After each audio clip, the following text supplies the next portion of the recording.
Hello everyone, welcome back to our YouTube channel The Absolute Chemistry. I am अभिषेक सावल। देखिए हमने जो chapter 1 था हमारा उसमें हमने 3 लेक्चर ऑलरेडी कंप्लीट कर लिया है। आज का जो लेक्चर है वो लास्ट लेक्चर होगा थ्योरी का।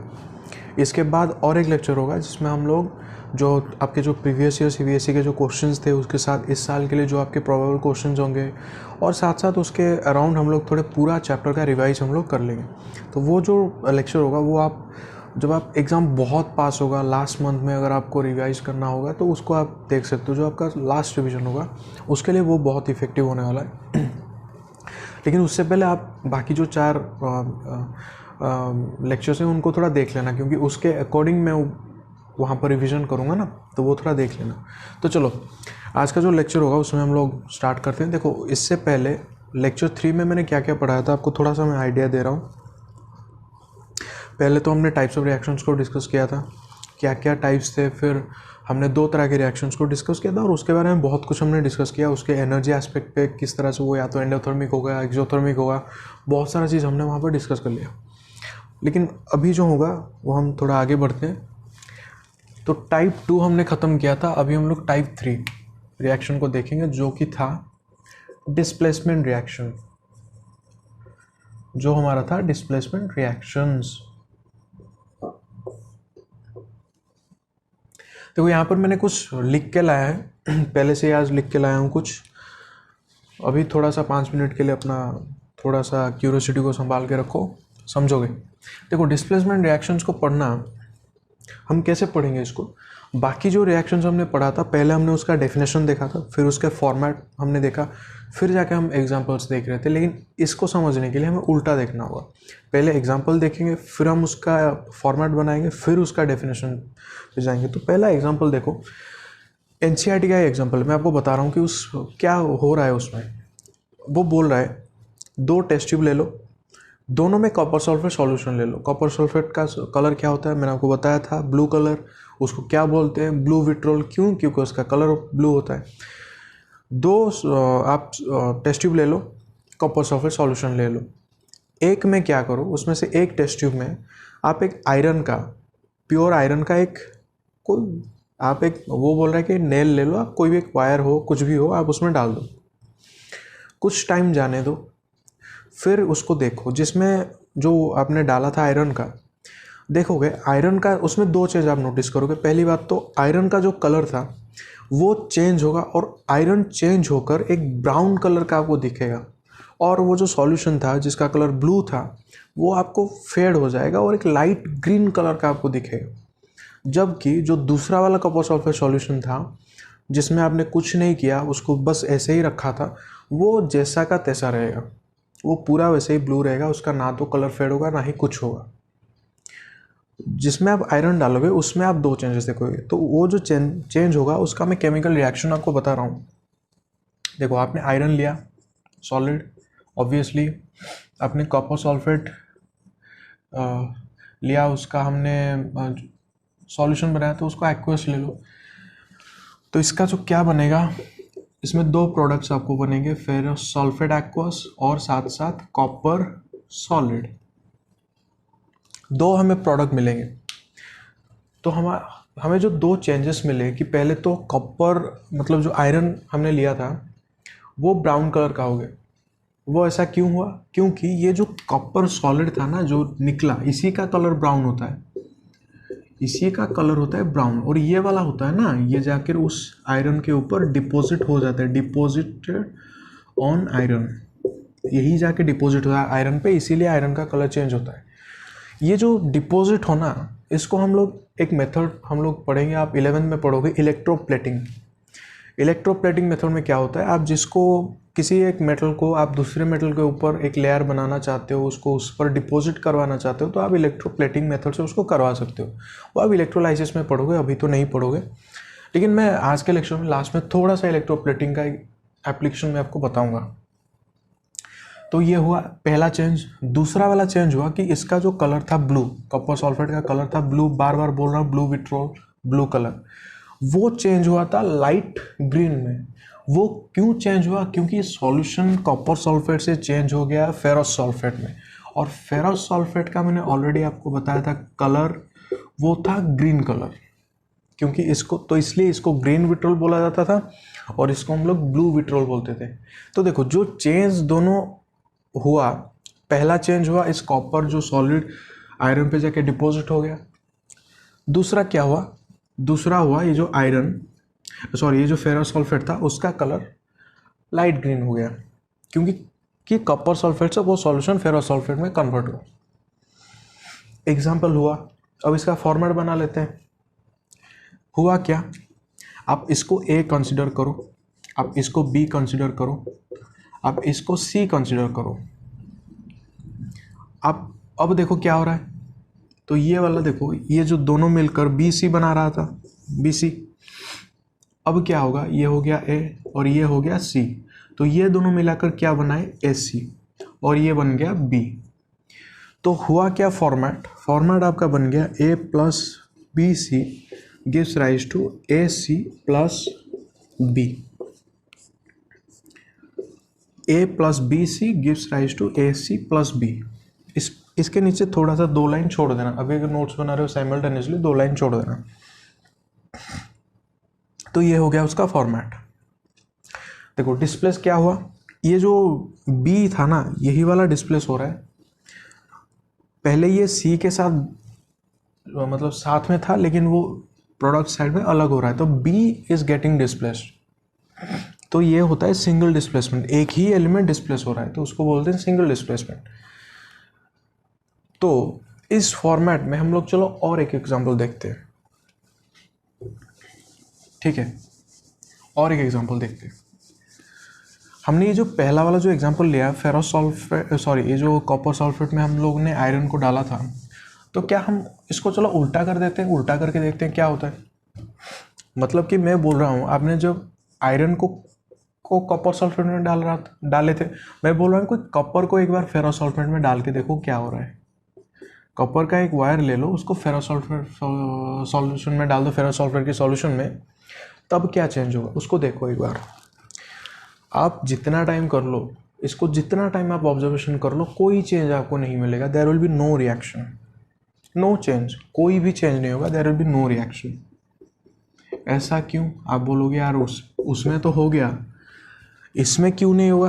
अगर डिस्प्लेसमेंट रिएक्शन फॉलो करता तो हो जाता ना आराम से, कि हमें आयरन ऐसे मिल जाता अलग से और फिर हमें कॉपर सल्फेट मिल गया होता, लेकिन ऐसा नहीं होगा। वो क्यों नहीं होगा उसको समझने के लिए मैंने इसको लिखा था, ये जो लिस्ट मैंने आज इसीलिए बना के लाया हूँ पहले से, इसको समझने के लिए। देखो इसको समझने के लिए हमें थोड़ा सा एक कॉन्सेप्ट को पहले समझना होगा। इसको मिटा रहा हूँ, फिर से लिखेंगे जब ज़रूरत पड़ेगी। एक कॉन्सेप्ट को मैं समझा रहा हूँ आपको, वो है relative, that is relative reactivity of metals. Relative reactivity of metals. देखो पहली बात तो रिएक्टिविटी ऑफ मेटल्स क्या होता है, आपके पास बहुत लिमिटेड नॉलेज है, क्योंकि आप ना तो रिडक्शन के बारे में पढ़े हो ना ही इलेक्ट्रोलाइसिस के बारे में पढ़े हो, तो मैं आपको समझा नहीं पाऊंगा इसका असली जो रीज़न होता है।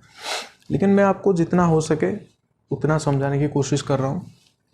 रिएक्टिविटी ऑफ मेटल में क्या होता है, आप एक प्रोसेस आपको करना है, आपके पास 2 ऑप्शन होंगे, आप इस दोनों मेटल के साथ कोई प्रोसेस, मतलब 2 मेटल उस प्रोसेस को कर सकते हैं।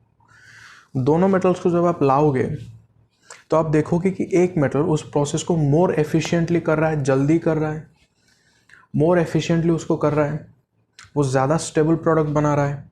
दूसरा वाला जो मेटल होगा वो इतना एफिशिएंट नहीं हो रहा है, वो इतना स्टेबल प्रोडक्ट बना नहीं पा रहा है। तो जो अच्छे से उस प्रोसेस को करेगा उसको आप सोचो, अभी समझो कि वो ज़्यादा रिएक्टिव होता है उस प्रोसेस के लिए। सिमिलरली जो उसको कम करता है, मतलब ज़्यादा एफिशिएंटली नहीं कर पाता है, वो लेस रिएक्टिव होता है उस प्रोसेस के लिए, उस पर्टिकुलर प्रोसेस के लिए। तो उसी को आप अभी रिएक्टिविटी ऑफ मेटल समझो। तो यहाँ पर देखो पहला जो हमने एग्जांपल लिया था कि हमने आयरन को कॉपर सल्फेट के साथ मिलाया था, दूसरा मैंने बोला कि कॉपर को चलो फेरस सल्फेट के साथ डाल दो। दोनों केस में क्या प्रॉब्लम क्या हो रहा है, सेकेंड केस में उसको समझना है। यहाँ पे देखो ये जो रिएक्टिविटी ऑर्डर होता है ना, ये होता है हमारा रिएक्टिविटी ऑर्डर ऑफ मेटल्स। इसमें क्या है, हम सबसे ये वाला जो मेटल है ना, ये सबसे ज़्यादा रिएक्टिव होता है और ये वाला मेटल सबसे कम रिएक्टिव होता है। ये वाला है हमारा मोस्ट रिएक्टिव, पोटेशियम हमारा मोस्ट रिएक्टिव मेटल उस लिस्ट में है, और प्लैटिनम लिस्ट रिएक्टिव है उस लिस्ट में। ये वाला मोस्ट रिएक्टिव, ये वाला लिस्ट रिएक्टिव। तो रिएक्टिविटी ऑर्डर डाउन इस लिस्ट के जो, अगर तुम ऊपर से नीचे आओगे तो रिएक्टिविटी ऑर्डर डिक्रीज करेगा। रिएक्टिविटी मेटल्स का डिक्रीज करता है सबसे, ये वाला इसलिए मोस्ट रिएक्टिव होता है, ये वाला लिस्ट रिएक्टिव होता है, क्योंकि रिएक्टिविटी डिक्रीज करते जाता है। तो अब देखो क्या होगा ना, हमेशा एक चीज़ याद रखना, यहाँ पर स्टार देके तुम लोग नोट्स में लिख लेना कि मोर reactive metal can displace the less reactive metal. दो चीज़, मोर रिएक्टिव मेटल और लेस रिएक्टिव मेटल। इसमें देखो मोर रिएक्टिव कौन सा है, पहले वाले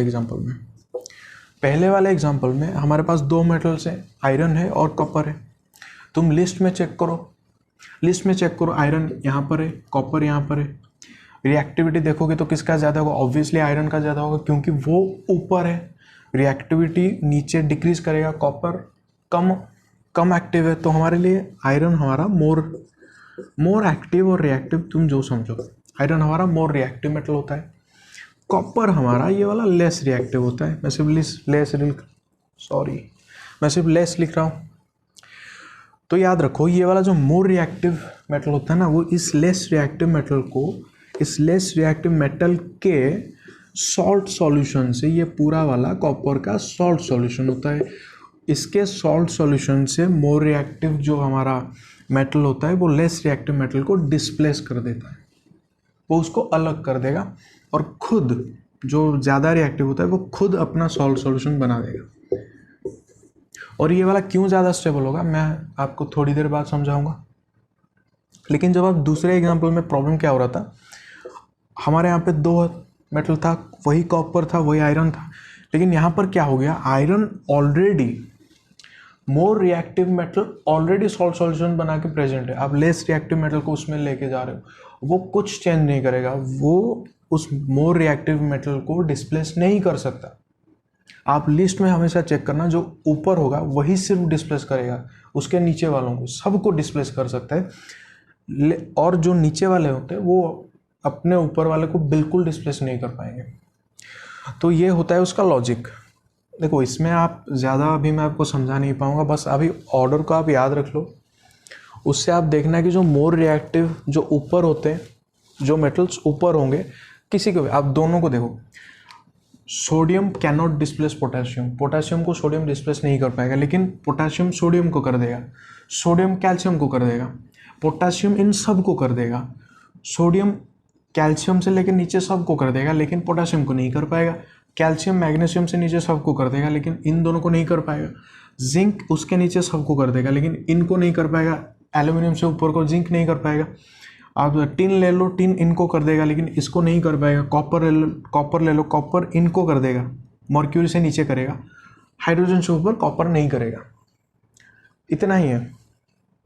और देखो मेटल के लिस्ट में हाइड्रोजन एक नॉन मेटल मैंने डाला हुआ है, उसको रेड में मैंने मेंशन किया है, इसलिए क्योंकि जब आप देखोगे इलेक्ट्रोलिसिस और रिडक्शन पोटेंशियल के थ्रू जब हम इसको निकालते हैं, तो हम हाइड्रोजन को ही उसका स्टैंडर्ड सेट करते हैं कि हाइड्रोजन के रिस्पेक्ट में हम सबको निकालते हैं। हाइड्रोजन हमारा स्टैंडर्ड होता है, उसके रिस्पेक्ट में हम सबको निकालते हैं। तो इसीलिए हाइड्रोजन को यहाँ पर मैंने मेंशन किया है। ये सबके, इनका जो वैल्यू होता है लेड के ऊपर जितने भी है, उन सब का वैल्यू होता है आयरन हाइड्रोजन से ज़्यादा, और इसके नीचे जो होते हैं वो हाइड्रोजन से कम होते हैं। ठीक है, तो रिएक्टिविटी ऑर्डर का इतना ही एग्जाम्पल आपको, मतलब इतना ही यूज़ अभी के लिए आपका इतना ही है, इसको ज़्यादा तो नहीं समझ पाओगे। तो चलो और एक एग्जांपल देखते हैं रिएक्टिव ऑर्डर में किस तरह से आप देखोगे कि रिएक्शन पॉसिबल होगा कि नहीं होगा। और एक एग्जांपल आप ले लो, सपोज बनाते हैं हम, चलो हाँ तो मैं बना रहा हूँ। आप जिंक सॉलिड को वही कॉपर सल्फेट एक्वस में डाल दो। ये पहली बात तो रिएक्शन होगा कि नहीं आप मुझे बताओ। आप देखो दो मेटल्स हैं यहाँ पर, क्या क्या है, एक तो है जिंक, दूसरा वाला कॉपर। जिंक कहाँ पर है, यहाँ पर है, कॉपर तो यहाँ पर है।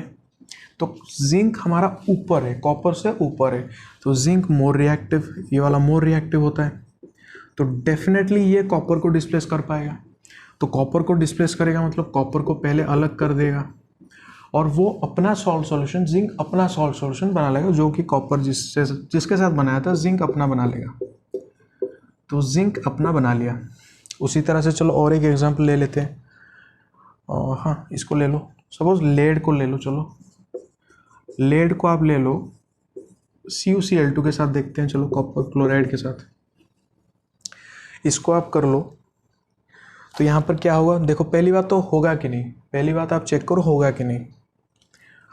लेड कहाँ पर है, यहाँ पर है। कॉपर कहाँ पर है, यहाँ पर है, नीचे है, तो डेफिनेटली डिस्प्लेस करेगा क्योंकि लेड मोर रिएक्टिव है, तो डिस्प्लेस करके कॉपर को वो निकाल देगा और उसके साथ कॉपर जिसके साथ सॉल्ट सॉल्यूशन बना रहा था लेड, उसके साथ बना लेगा, तो वो PbCl2 बना लेगा एक्वस, और कॉपर को उसने डिस्प्लेस किया। Copper is getting displaced. Format को समझो, A-B-C, डिस्प्लेस कौन सा हुआ, B हुआ displace, B is getting displaced, AC तो बन रहा है, वो अपना बना लेगा, सो B is getting displaced. So format को मैच करो कि A-B-C, B-A-C, A is mixing with BC and B is mixing with AC। तो ये वाला जो फॉर्मेट हमने पहले लिखा था उसके नीचे आप मेंशन कर दो कि A हमारा मोर रिएक्टिव मेटल होता है, A is our more reactive metal, और B जो होता है, हाँ, B is the less reactive metal. तो इसीलिए B is getting displaced, this B is getting displaced, इसको समझो, B इज गेटिंग डिस्प्लेस्ड, जो लेस रिएक्टिव मेटल होता है वो डिस्प्लेस हो रहा है। ठीक है, तो मेटल के बारे में इतना जान लो। अब हाइड्रोजन पे थोड़ा सा आते हैं। हाइड्रोजन के बारे में एक दो पॉइंट्स मैं आपको बता देता हूँ, क्या पता कभी काम आ जाए आपका। देखो ये जो हाइड्रोजन होता है ना, उसको हमने मेटल लिस्ट में क्यों डाला है। देखो मेटल्स का, हाइड्रोजन एक नॉन मेटल है, आप नेक्स्ट चैप्टर में देखोगे मेटल नॉन मेटल के बारे में हम लोग तो पढ़ेंगे।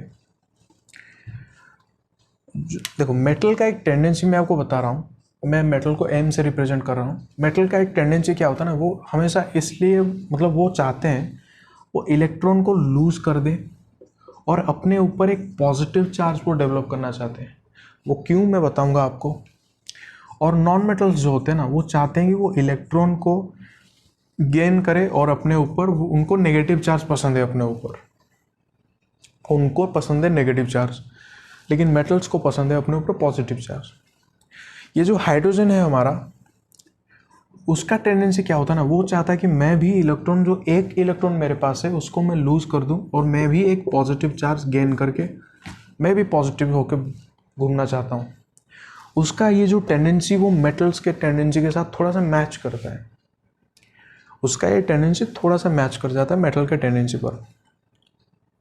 देखो तो ये यहाँ पर प्रेजेंट है रिएक्टिविटी ऑर्डर में, और इस पर भी जो हमारा जो ऑर्डर था कि इसके ऊपर जो होगा वो इसको डिस्प्लेस कर पाएंगे और नीचे जो होंगे वो इसको डिस्प्लेस नहीं कर पाएंगे। हाइड्रोजन को भी उसी तरह से, मतलब वो भी उसी तरह से उसी कैटेगरी में आएगा। तो हमेशा याद रखो, किसी भी आप एसिड को, आप एसिड बेस भी नहीं जानते हो फिर भी मुझे बताना पड़ रहा है यहाँ पर। आप जब कोई एसिड होता है, आप जानते हो एसिड में हाइड्रोजन प्रेजेंट होता है, एसिड में हाइड्रोजन प्रेजेंट होता है। तो आप किसी भी एसिड को अगर हाइड्रोजन से मोर रिएक्टिव मेटल में आप डालोगे, किसी एसिड में अगर आप मोर रिएक्टिव मेटल जो कि हाइड्रोजन के ऊपर है उनमें से किसी को भी डालोगे तो वो हाइड्रोजन को डिस्प्लेस कर देंगे, वो भी हाइड्रोजन को डिस्प्लेस करेंगे। लेकिन अगर हाइड्रोजन के नीचे वाले किसी को आप डाल दोगे वो उसको डिस्प्लेस नहीं कर पाएंगे। एग्जाम्पल मैं आपको बता रहा हूँ, आप एक काम करो, जिंक ले लो एग्जाम्पल, उसके जिंक को आप HCl के साथ डाल दो। ये वाला एक एसिड होता है, इसमें हाइड्रोजन प्रेजेंट है, ये भी देखो डिस्प्लेसमेंट रिएक्शन ही होगा। कैसे होगा, जिंक अब चेक करना ली, इसमें ऊपर है हाइड्रोजन से, मोर रिएक्टिव होता है जिंक हाइड्रोजन से, तो हाइड्रोजन को डिस्प्लेस करेगा, H2 को डिस्प्लेस करेगा और खुद जिंक के साथ बना लेगा अपना कंपाउंड, खुद जिंक के साथ अपना कंपाउंड बना लेगा। लेकिन आप कॉपर को अगर आप HCl में डाल दोगे, कभी भी गलती से भी ये मत कर देना इसको कर देना CuCl2, ऐसा कभी मत करना, ऐसा पॉसिबल ही नहीं हुआ, क्योंकि कॉपर नीचे है, हाइड्रोजन से कॉपर लेस रिएक्टिव है, हाइड्रोजन को कॉपर कभी भी डिस्प्लेस नहीं कर पाएगा, क्योंकि कॉपर उससे नीचे, इस लिस्ट में उससे नीचे है। तो इस लिस्ट का बहुत ज़्यादा यूज़ होगा, आप जान पाओगे बहुत सारे एग्जाम्पल्स को कि ये वाला रिएक्शन पॉसिबल भी होगा कि नहीं। और ना आपको दिया होगा ये क्वेश्चन, आप ये लिख के आ गए, फिर 0 मिलेगा, आप पूछोगे क्यों मिला। इसीलिए मिलेगा क्योंकि कॉपर हाइड्रोजन से कम रिएक्टिव है, वो उसको नहीं कर पाएगा, ठीक है, वो उसको नहीं कर पाएगा। तो आप रिएक्टिविटी का बाद में समझोगे, मतलब इसका तो आप 11th में ही समझोगे, अभी तो ज़्यादा समझ नहीं पाओगे, ठीक है। तो इतना ही था, इसके बारे में इतना ही बात करेंगे, ज़्यादा और बोलने के लिए तो कुछ है नहीं। एग्जांपल्स तो मैंने दे भी दिया, ये हाइड्रोजन का मैंने आपको एग्जांपल दिया, इसको ये भी देखो, चलो ये भी बता दे रहा हूँ, ये भी देखो डिस्प्लेसमेंट ही हो रहा है, A P C B अलग हो रहा है, A C, तो B हो रहा है यहाँ पर भी डिस्प्लेस। जो लेस रिएक्टिव मेटल होता है वही डिस्प्लेस होता है, किसके, मतलब कौन उसको डिस्प्लेस करवाता है, जो उससे ज़्यादा रिएक्टिव होता है वो वाला मेटल उसको डिस्प्लेस करवा देता है।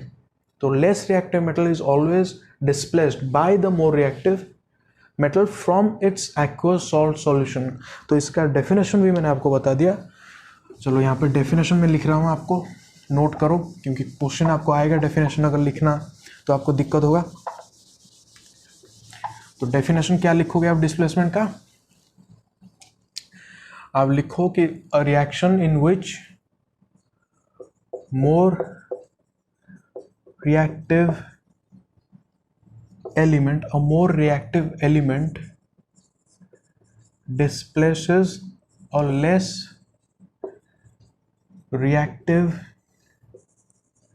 element from its, it is very important, बहुत important ये होता है, from its aqueous salt solution. इसको डेफिनेटली मेंशन करना, अंडरलाइन कर रहा हूँ, क्या क्या इसमें अंडरलाइन कर सकते हैं हम लोग। पहली बात तो मोर रिएक्टिव एलिमेंट समझा दिया, लेस रिएक्टिव एलिमेंट समझा दिया, फिर एक्वस सॉल्ट सॉल्यूशन में ऑलरेडी एग्जांपल में आप देख चुके हो कि एक्वस सॉल्ट सॉल्यूशन से उसको डिस्प्लेस करके वो खुद अपना सॉल्ट सॉल्यूशन बना लेता है जो मोर रिएक्टिव होता है, ठीक है। तो ये होता है हमारा अच्छा सुनो, और एक बात बता देता हूँ, इतना तो बोल चुका हूँ तो बता ही देता हूँ। जो ये एलिमेंट होता है वो मेटल भी हो सकता है, वो नॉन मेटल भी हो सकता है। तो नॉन मेटल के लिए सबसे जो इम्पोर्टेंट आपको ज़रूरत होगी वो हाइड्रोजन का, जो हैलोजन फैमिली हमारा होता है। हैलोजन मतलब फ्लोरीन, क्लोरीन, ब्रोमीन, आयोडीन, इनका रिएक्टिव ऑर्डर को थोड़ा सा ध्यान रखना। फ्लोरीन इज मोस्ट रिएक्टिव, फिर क्लोरीन, फिर ब्रोमीन, फिर आयोडीन। एग्जाम्पल मतलब यहाँ पर भी वही रूल लगेगा कि फ्लोरीन इन सबको डिस्प्लेस कर पाएगा, क्लोरीन इन दोनों को डिस्प्लेस कर पाएगा, ब्रोमीन सिर्फ इसको डिस्प्लेस कर पाएगा, आयोडीन किसी को नहीं कर पाएगा, क्लोरीन कभी फ्लोरीन को डिस्प्लेस नहीं कर पाएगा। अगर फ्लोरीन और क्लोरीन को आप रिएक्ट करवाओगे तो chlorine will be displaced by fluorine, क्योंकि फ्लोरीन का रिएक्टिविटी ज़्यादा होता है। तो अगर कोई एग्जाम्पल आपको मैं बताऊँ, सपोज क्लोरीन को आप ले लो, क्या है, पोटेशियम आयोडाइड में आप ले लो क्लोरीन को, तो हमेशा याद रखो दिस आयोडीन, ये वाला जो आयोडीन, क्लोरीन आयोडीन से ज़्यादा रिएक्टिव है, तो क्लोरीन क्या करेगा, आयोडीन को डिस्प्लेस करेगा, I2 को वो डिस्प्लेस करेगा और खुद पोटेशियम के साथ मिलकर KCl बना देगा, ठीक है। तो नॉन मेटल्स का भी आप थोड़ा सा जान लिए, अब इसको जानना ये आपके लिए बहुत ज़्यादा ज़रूरी होगा, मतलब इसी का यूज़ आप करोगे, ज़्यादा बाकी नॉन मेटल्स के आपको जानने की ज़रूरत है नहीं। तो यहाँ तक था हमारा डिस्प्लेसमेंट रिएक्शन का डेफिनेशन, एग्जाम्पल और उसका फॉर्मेट, इतना हम कर लिए। इसको थोड़ा और आगे लेके चलते हैं।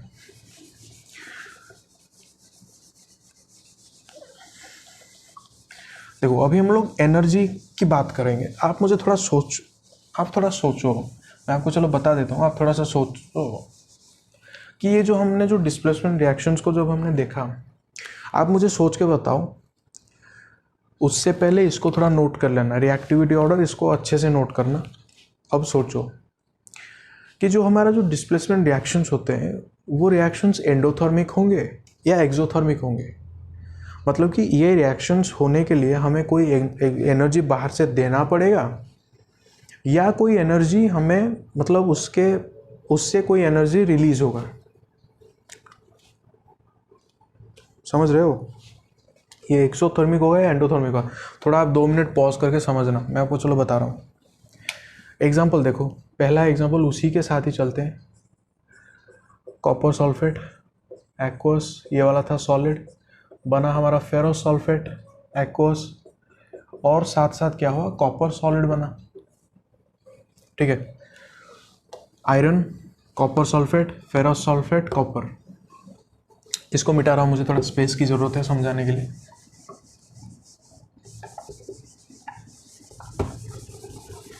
आप स्क्रीनशॉट वगैरह ले लेना, फिर नोट्स बनाना। अगर साइमल्टेनियसली बनाओगे तो पॉज करके बनाना, वरना स्क्रीनशॉट ले लेना।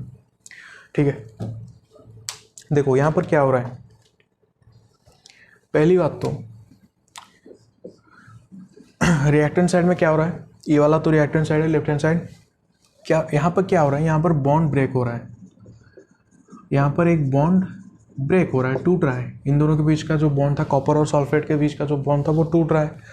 और यहाँ पर क्या हो रहा है सेकंड में, मतलब प्रोडक्ट साइड में क्या हो रहा है, यहाँ पर एक बॉन्ड फॉर्म हो रहा है, एक बॉन्ड का फॉर्मेशन हो रहा है। यहाँ पर बॉन्ड का ब्रेक हो रहा है और यहाँ पर बॉन्ड का फॉर्मेशन हो रहा है। मैंने ऑलरेडी बता दिया बॉन्ड ब्रेक क्या होता है। बॉन्ड ब्रेक के लिए आपको एनर्जी देना पड़ता है। कोई चीज़ टूटना नहीं चाहता, आप उसको तोड़ना चाहते हो, आपको एनर्जी देना होगा। बहुत बार समझाया और नहीं समझाऊंगा। जिन्होंने प्रीवियस लेक्चर नहीं देखा आप इसलिए देखो, क्योंकि ये सब बहुत अच्छे से मैंने समझाया। तो बॉन्ड ब्रेकिंग के लिए आपको एनर्जी का रिक्वायरमेंट होता है, एनर्जी रिक्वायर्ड, आपको एनर्जी देना पड़ेगा। और बॉन्ड फॉर्मेशन के वक्त क्या होता है, एनर्जी रिलीज होता है, एनर्जी रिलीज होता है। तो देखो साइमल्टेनियसली दोनों के दोनों हो रहे हैं। पहले तो एनर्जी रिक्वायर हो रहा है, उसके बाद रिलीज हो रहा है। पहले एनर्जी रिक्वायर हो रहा है इसको तोड़ने के लिए, फिर एनर्जी रिलीज हो रहा है जब ये फॉर्म हो रहा है। तो अब हम कैसे जानेंगे कि नेट एनर्जी क्या होगा सिस्टम का, वो हमें कैसे पता होगा। देखो अगर 2 केसेस यहाँ पर पॉसिबल है।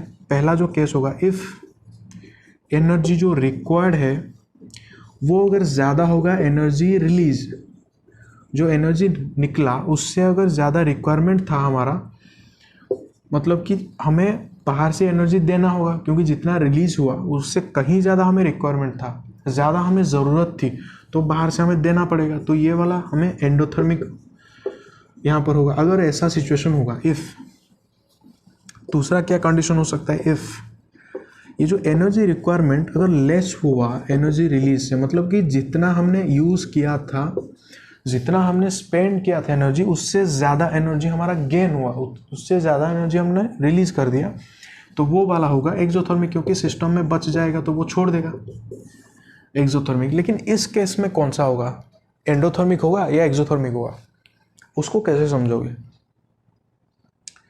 देखो एक डेली लाइफ का एक एग्जांपल दे रहा हूँ, एक एनालॉजी को समझो। देखो एक सुंदर लड़की थी L1, ठीक है, एक सुंदर लड़की थी L1, यहाँ पर समझा रहा हूँ। एक सुंदर लड़की थी L1। घर वाले इनके शादी के लिए थोड़ा वरीड हो गए और इनके लिए हमने लड़का ढूंढना शुरू किया घर में। तो बहुत सारे लड़का उन्होंने देखा और एक लड़का उनको पसंद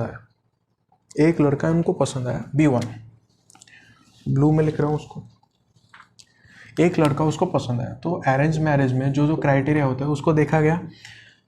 इन भाई साहब का जो इनकम था वो मंथली 1 लाख पर मंथ था, और ये दिखने में ना जो एवरेज लुकिंग जो मैन होते हैं, लाइक फॉर जो हमारे विकी कौशल साहब है ना, वो उरी के जो स्टार, उनके तरह दिखते हैं। मतलब वो तो नॉर्मल जैसे हम लोग दिखते हैं, नॉर्मल किसी इंसान उसी की तरह दिखते हैं। तो घर वालों को जितने रिश्ते आए थे ये सबसे बेस्ट लगा, तो इन दोनों का उन्होंने क्या कर दिया, एंगेजमेंट। इन दोनों का उन्होंने एंगेजमेंट कर दिया। अब ये बहन तो बहुत ही ज़्यादा सुंदर थी, ये बहुत ही ज़्यादा सुंदर थी। तो ऐसे बात फैल गई मोहल्ले में कि यार उसकी शादी फिक्स हो गई। तो इनका कोई पुराना मतलब कोई इनको चाहता था, वो इनसे शादी करना चाहता था। फिर क्या हुआ ना, वो रिश्ता भेजा, उसने रिश्ता भेजा कि यार चलो मैं भी रिश्ता भेज देता हूँ अपना, मेरा भी कैपेबिलिटी तो है। तो जब B2 का जब रिश्ता आया, इनके एंगेजमेंट के बाद आया, शादी तो हुई नहीं है ना, एंगेजमेंट हुआ है। B2 का जब रिश्ता आया घर वालों के पास, तो B2 का जो क्राइटेरिया था, उन्होंने देखा कि ये वाला तो 2 लाख पर मंथ कमा रहा है और साथ साथ ऋतिक रोशन की तरह भी दिखता है। ये 2 लाख भी कमा रहा है और ऋतिक रोशन की तरह भी दिख रहा है। तो घर वाले पागल, अब करेंगे क्या? ऑब्वियसली प्रैक्टिकल सी बात है, किसको चूज करेंगे? इसी को। तो अब क्या करेंगे, उसको बोलेंगे कि सुनो विक्की कौशल साहब, क्या होता है ना, हमने जो हमारा जो कुलजोत सी था, जो एस्ट्रोलॉजर हमारा जो घर का था, जो फैमिली एस्ट्रोलॉजर होता है ना, जैसे बाहर क्या फैमिली डॉक्टर होता है, इंडिया में फैमिली एस्ट्रोलॉजर ही तो होते हैं ना, उनको हमने अपना कुंडली, आप दोनों का कुंडली हमने फिर से मिलाने को दिया। उन्होंने कुछ दोस्त वोस्त बता रहे हैं हम आपसे शादी नहीं करवा सकते, तो आप क्या करो, आप ये एंगेजमेंट हमें तोड़ना पड़ेगा। तो ये एंगेजमेंट वो तोड़ दिए। ये एंगेजमेंट तोड़कर उन्होंने इसके साथ उसका एंगेजमेंट कर दिया, B2 के साथ। सिचुएशन समझे? B1 के साथ उसका एंगेजमेंट हुआ था, लेकिन B2 उसको बेटर ऑप्शन मिला, तो B2 के साथ उसका एंगेजमेंट हो गया। क्या B1 के साथ कोई दिक्कत होता? मतलब वो भी तो स्टेबल ही था ना, वो लड़का भी 1 लाख कमाता था, दिखने में भी डिसेंट सा था, कोई दिक्कत होता? नहीं होता। वो भी लड़की वहाँ पर भी स्टेबल होती, वो भी उसको स्टेबिलिटी दे पाता लाइफ में। लेकिन जब B2 आया, जब B2 का रिश्ता आया, तो उनको लगा घर वालों को कि यार ये उसको बेटर स्टेबलाइज करेगा लाइफ में, अच्छे से उसको रखेगा, क्योंकि 2 लाख कमा रहा है, बहुत ही अच्छा दिखता है, उससे तो बहुत ही ज़्यादा अच्छा दिखता है, तो बेटर स्टेबिलिटी प्रोवाइड करेगा उसको। तो वो क्या करेगा, उसका एंगेजमेंट तोड़ के इसके साथ एंगेजमेंट करवा दिए। अब कोई B3 अगर 3 लाख वाला और कोई टॉम क्रूज टाइप आएगा तो उसके साथ करवा देंगे। तो यही होता है। तो इसको समझो, ये वाला स्टेबल था, ये रिलेशन स्टेबल था, लेकिन ये वाला मोर स्टेबल था। ये वाला स्टेबल था लेकिन ये वाला मोर स्टेबल बना। यहाँ पर वही होता है, कॉपर सल्फेट के साथ, कॉपर सल्फेट जब बन के यहाँ पर है ना, कॉपर और सल्फेट, कॉपर और सल्फेट का जो आयन जो मिलकर कॉपर सल्फेट बना के है, कोई दिक्कत नहीं, ये स्टेबल है, कोई बात नहीं। लेकिन जब उस पर तुम आयरन डाल दिए, जब उस पर तुम आयरन डाल दिए, सल्फेट को जब तुम बेटर ऑप्शन दे रहे हो आयरन का, तो वो कॉपर के साथ क्यों रहेगा? वो कॉपर के साथ क्यों रहेगा? इसीलिए तो जब तुम फेरस सल्फेट में तुम कॉपर को डालोगे, सल्फर जो सल्फेट बोलेगा कॉपर को, तू भैया तू चुपचाप साइड हो करे, मैं खुश हूँ आयरन के साथ, मैं तेरे साथ नहीं जाऊंगी। उसी तरह से जब तुम कॉपर सल्फेट के साथ सल्फेट आयन लग के था कॉपर के साथ, उसको पहले उसको आयरन का ऑप्शन मिला नहीं था, अब उसको आयरन का ऑप्शन मिल गया, तो वो देख रहा है यार मैं स्टेबल, लेकिन मुझे बेटर स्टेबिलिटी मिल रहा है। देखो केमिस्ट्री में ना, स्टेबिलिटी के चक्कर में सब पागल हो जाते हैं। आप केमिस्ट्री को, बहुत लोग बोलते हैं कि ये this is a study of exceptions. Chemistry में बहुत सारे एक्सेप्शंस होते हैं, और जितने भी एक्सेप्शन होते हैं उसमें से 90% से एबव एक्सेप्शन का कॉज स्टेबिलिटी होता है। पहला चीज आप देखो स्टेबल, क्योंकि कोई कंपाउंड अगर स्टेबल ही नहीं होगा, वो अगर अनस्टेबल स्ट्रक्चर हो रहा है या अनस्टेबल, वो किसी भी कंडीशन में वो अनस्टेबल हो रहा है, तो वो कंपाउंड एग्जिस्ट ही नहीं कर रहा, छोड़ दो उसके प्रॉपर्टीज के बारे में। तो इसीलिए देखो ये वाला स्टेबल था, मतलब रिएक्शन हमारा हो क्या रहा है, हमारा स्टेबल से मोर स्टेबल में जा रहा है, स्टेबल से मोर स्टेबल में जा रहा है, ज्यादा स्टेबल हो रहा है। और ज़्यादा स्टेबल होगा मतलब एनर्जी रिलीज करेगा। मैंने बताया था स्टेबिलिटी और एनर्जी का रिलेशन, जितना स्टेबल होगा उतना ज़्यादा एनर्जी रिलीज करेगा। More stability more energy released, ज़्यादा एनर्जी रिलीज होगा। तो पहले तो यहाँ पर जो एनर्जी रिलीज होता है ना, वो ज़्यादा होता है एनर्जी यूज से। जितना एनर्जी में रिक्वायरमेंट होता है, एनर्जी जितना रिलीज होता है वो बहुत ही ज़्यादा होता है। कौन सा वाला केस होता है? ये वाला। एनर्जी जितना रिक्वायरमेंट हमारा होता है, रिलीज उससे ज़्यादा होता है। क्यों? क्योंकि हमारा स्टेबल से सिस्टम मोर स्टेबल में जा रहा है। मैंने आपको एनालॉजी एग्जांपल देकर समझा दिया। स्टेबल से मोर स्टेबल बन रहा है, तो ज़्यादा स्टेबल हो रहा है तो ज़्यादा एनर्जी रिलीज कर देगा, तो इसलिए ये एक्सोथर्मिक होता है। तो जितने भी जितने भी हमारे डिस्प्लेसमेंट रिएक्शंस होते हैं, यहाँ पर स्टार मार के लिखो कि जितने भी डिस्प्लेसमेंट रिएक्शंस होते हैं, single displacement reactions, they all are exothermic. All the displacement reactions are exothermic reactions. समझो इसको, क्योंकि स्टेबल से मोर स्टेबल में जा रहे हैं. कॉपर सल्फेट में कॉपर के साथ सल्फेट आयन मतलब था, अच्छे से था, खुश था. लेकिन जब उसको फेरस का तुम मतलब आयरन का तुम उसको ऑप्शन दे दिए, उसने कॉपर को साइड कर दिया, क्योंकि वो स्टेबल से मोर स्टेबिलिटी की तरफ जा पाएगा. क्योंकि आयरन कॉपर से बहुत ज़्यादा रिएक्टिव है, उसको और ज़्यादा स्टेबिलिटी प्रोवाइड कर पाएगा. आयरन उसके लिए ये ऋतिक रोशन बन गया, और तब कॉपर उसके लिए वो विक्की कौशल बनकर रह गया. ठीक है, तो मतलब रियल लाइफ एनालॉजी से आप समझ लो. ठीक है, तो ये हो गया ख़त्म, हमारा डिस्प्लेसमेंट रिएक्शन ख़त्म. इम्पोर्टेंट इसी में यही था, एक्सोथर्मिक वाला. और वो रिएक्टिविटी ऑर्डर आपको तो ज़्यादा आप उसको समझ भी नहीं पाओगे. अब नेक्स्ट हम लोग स्टार्ट करेंगे डबल डिस्प्लेसमेंट. ठीक है, सिंगल डिस्प्लेसमेंट खत्म हो गया, डिस्प्लेसमेंट या तो सिंगल डिस्प्लेसमेंट. अब हम लोग स्टार्ट करेंगे fourth type, that is the double displacement reaction. ये वाला ईजी है, ये वाला बहुत ईजी है, जल्दी खत्म होगा. Fourth one, double displacement. Fourth type क्या था? Double displacement reactions. Single displacement अपने समझ लिया, एक ही एलिमेंट डिस्प्लेस हो रहा था. सिंगल डिस्प्लेसमेंट में क्या हो रहा था?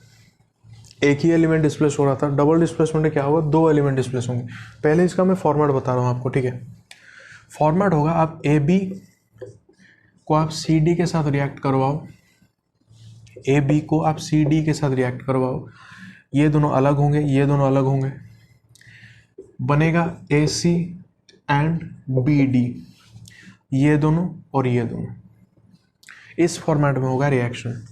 दो एलिमेंट यहाँ पर डिस्प्लेस होंगे, मतलब इंटरचेंज ऑफ एटम और इंटरचेंज ऑफ एलिमेंट्स.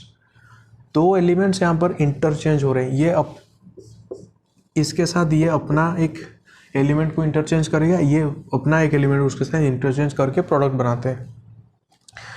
ठीक है, ये वाले जो रिएक्शंस होते हैं ना, ये हमेशा याद रखना एक चीज़, कि ये जो डबल डिस्प्लेसमेंट रिएक्शंस होते हैं, ये मोस्टली आयोनिक कंपाउंड्स में होते हैं. ये आयोनिक कंपाउंड्स में पाए जाते हैं. आयोनिक कंपाउंड्स में क्या होता है? दो आयन्स मिलकर एक कंपाउंड बनाते हैं. मतलब कि सपोज एक ए बी अगर एक आयोनिक कंपाउंड है, तो ए एक आयन है, बी एक आयन है, और दोनों का साइन अपोजिट होगा. अगर ए पॉजिटिव साइन का होगा तो बी नेगेटिव साइन का होगा. ये दोनों एक दूसरे के साथ मिलकर ए बी बनाते हैं, जो कि एक आयोनिक कंपाउंड होता है. इतना अभी जानो, आयोनिक बॉन्ड के बारे में तो आप जानते नहीं हो. आयोनिक कंपाउंड यही होते हैं, दो आयन्स अपोजिट साइन के मिलकर जब कोई कंपाउंड बनाते हैं तो उसको आयोनिक कंपाउंड बोलते हैं. तो ए बी भी एक आयोनिक कंपाउंड होता है, सी डी भी एक आयोनिक कंपाउंड होता है, और दोनों मिलकर ए सी और बी डी बनाते हैं. तो दोनों इंटरचेंज करते हैं. तो इसका जो तुम डेफिनेशन लिखोगे वो इस तरह से लिख देना. डेफिनेशन वो होगा कि when a reaction in which two ionic compounds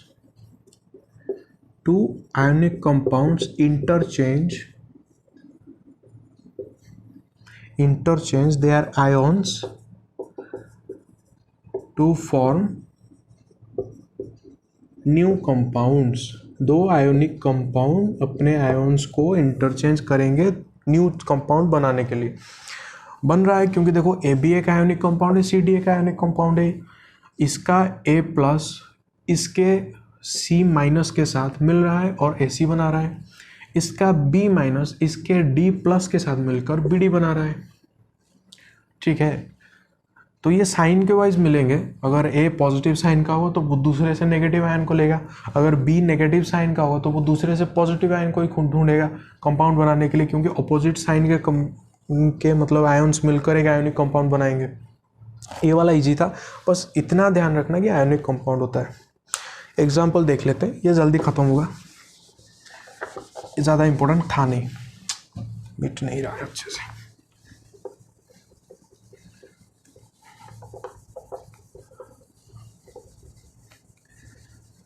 देखो इसका एक एग्जांपल हमने ऑलरेडी देखा था, पहले मैं उसको बता रहा हूँ, याद करो।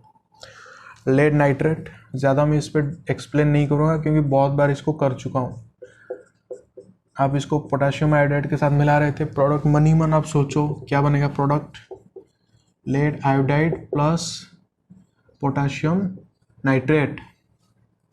ओके, देखो ये हमारा ए, ये हमारा बी, ये हमारा सी, ये हमारा डी, बन क्या रहा है ए डी, यहाँ पर ए डी बना, कोई बात नहीं, और ये दोनों बन रहे बी सी।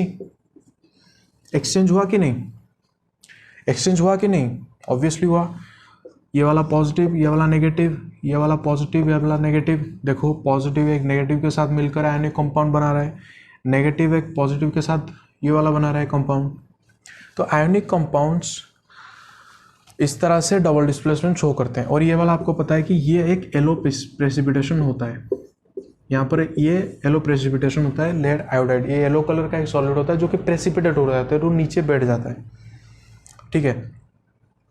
ये एक एग्जांपल था, और भी एक एग्जांपल आप ले सकते हो, BaCl2 प्लस Na2SO4, इसको अगर करोगे देखो ये वाले सारे के सारे एक्वस होते हैं,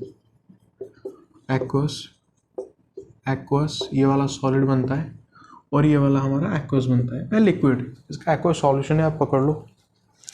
इसको करोगे तो ये डिस्प्लेस करेगा, तो ये वाला पॉजिटिव है, ये वाला नेगेटिव है, ये वाला पॉजिटिव है, ये वाला नेगेटिव है, ये इसके साथ करेगा BaSO4, और ये इसके साथ करेगा NaCl, ये वाला भी सॉलिड और ये वाला एक्वस, ये वाला एक वाइट कलर का प्रेसिपिटेट बनता है, this one is a white colour precipitate, ठीक है।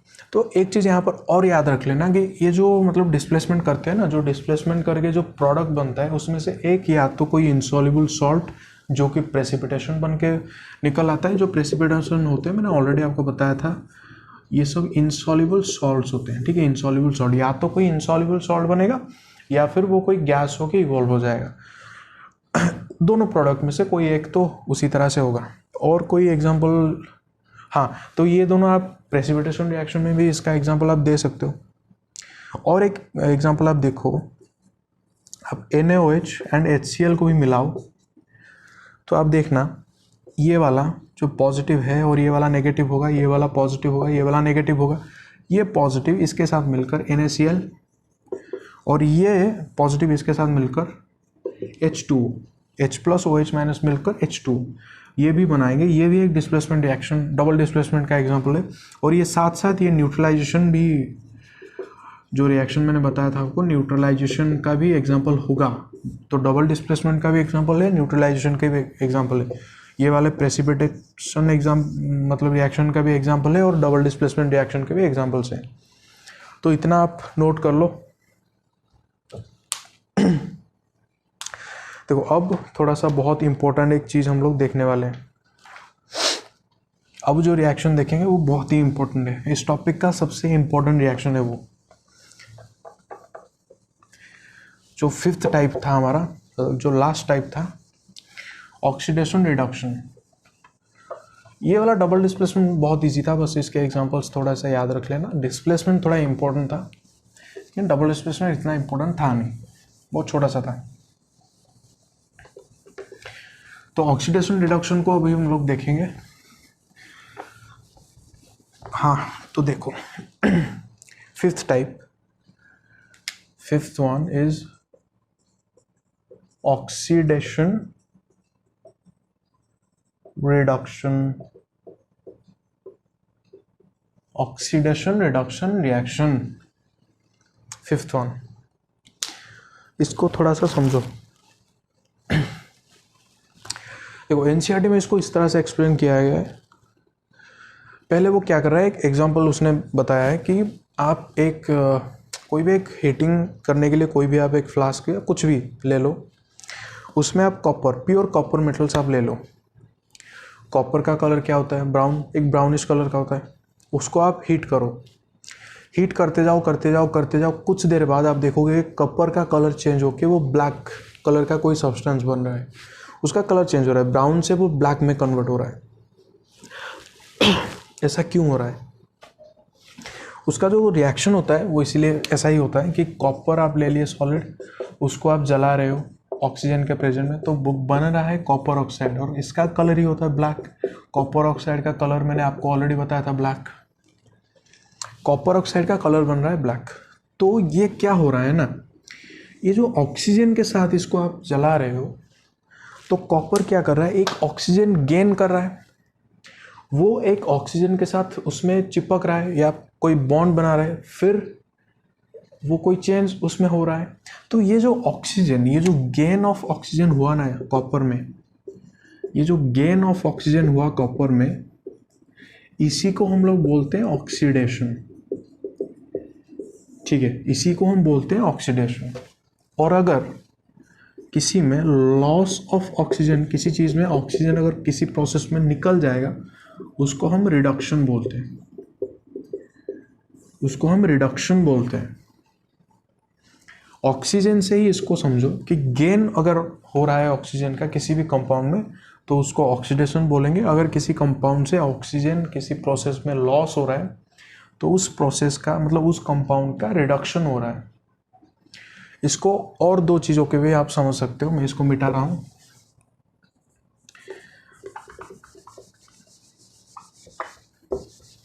देखो अभी तो आप लोन पेयर वगैरह के बारे में कुछ जानते भी नहीं हो, तो ऑक्सीजन से ही इसको मैं ज़्यादातर समझाऊंगा, ऑक्सीजन।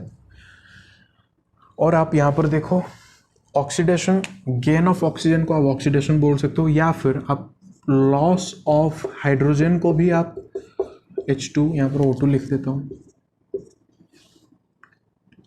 लॉस ऑफ हाइड्रोजन को भी आप ऑक्सीडेशन समझ सकते हो,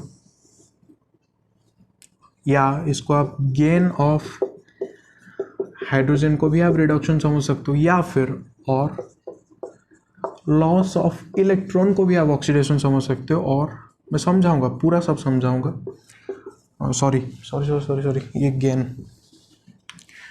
गेन ऑफ इलेक्ट्रॉन को भी आप रिडक्शन बता सकते हो।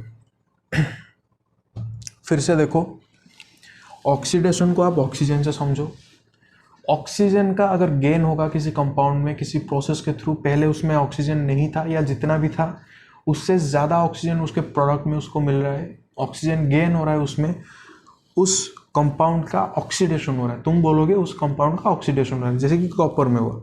कॉपर को तुम ऑक्सीजन में जलाए, कॉपर के पास पहले ऑक्सीजन नहीं था, लेकिन वो जो कॉपर ऑक्साइड बन गया उसका ऑक्सीजन गेन हुआ, तो कॉपर का क्या हुआ, कॉपर ऑक्सीडाइज्ड हो गया, उसका ऑक्सीडेशन हुआ।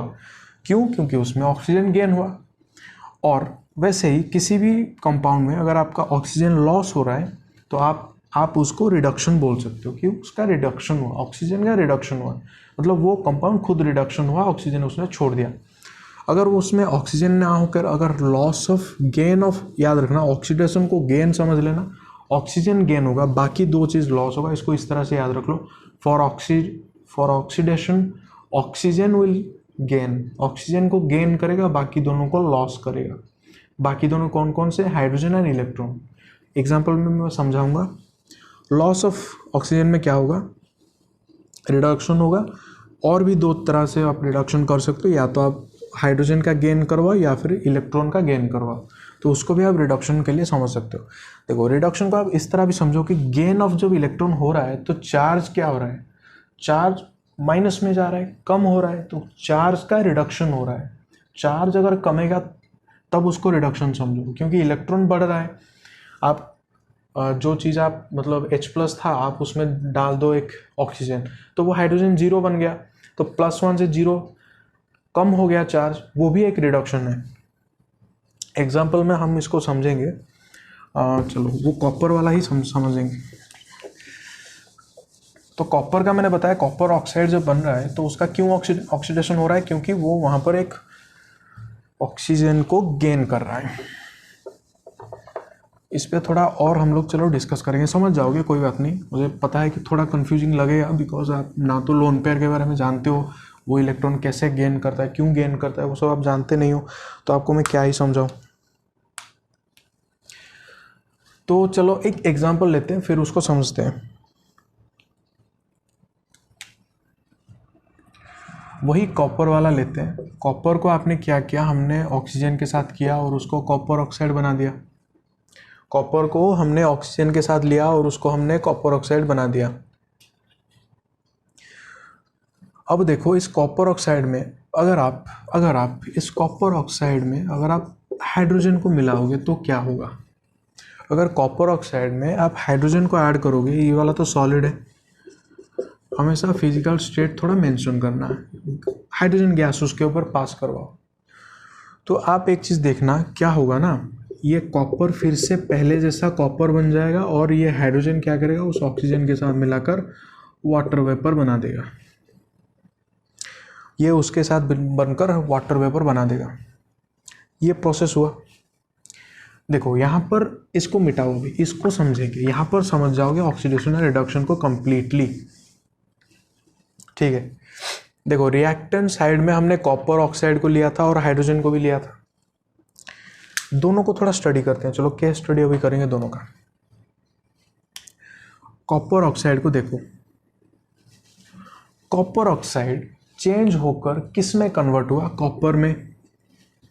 तो ये जो चेंज हुआ कॉपर ऑक्साइड का कॉपर में, यहाँ पर ऑक्सीजन का गेन हो रहा है या लॉस हो रहा है, मैं थोड़ा स्लोली बोल रहा हूँ।